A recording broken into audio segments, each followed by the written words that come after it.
நண்பர்களே, நீங்கள் பார்த்துட்டு இருக்கிறது ஒரு வணிக பயன்பாட்டு, அதாவது டீ போர்டு வண்டி. இந்த வண்டியில் இந்த இடத்தெல்லாம் எதுக்காக காமிச்சிருக்கேன் அப்படின்னா, எந்த ஒரு டீ போர்டு வண்டியாக இருந்தாலும் 2 வருஷத்துக்கு ஒரு முறை ஃபிட்னஸ் சர்டிஃபிகேட் வாங்கணும். அதாவது தகுதி சான்றிதழ் வாங்கணும். இந்த தகுதி சான்றிதழ் வாங்குறதுக்கு முன்னாடி இந்த அடிப்பட்ட இடங்கள் எல்லாத்தையும் சரி பண்ணி கொண்டு போய் ஆர்டிஓ கிட்ட போகும்போது அவர் இதுதான் ஃபிட்னஸ் சர்டிஃபிகேட்டு, சரிங்களா? போக்குவரத்து துறை சார்பாக இந்த சர்டிஃபிகேட்டை கொடுக்குறாங்க. அதாவது இந்த வண்டி இனி 2 வருஷத்துக்கு போக்குவரத்துக்கு பயன்படுத்தலாம் அப்படிங்கிற இந்த ஃபிட்னஸ் சர்டிஃபிகேட்டு. இந்த ஃபிட்னஸ் சர்டிஃபிகேட்டு சொந்த பயன்பாட்டு வாகனத்துக்கு கிடையாது, சரிங்களா?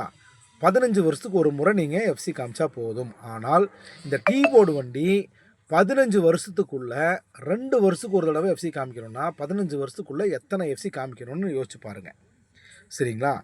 யோசிச்சு பாருங்கள். இன்னும் அடுத்தடுத்த வீடியோக்களில் இன்னும் டீட்டெயிலாக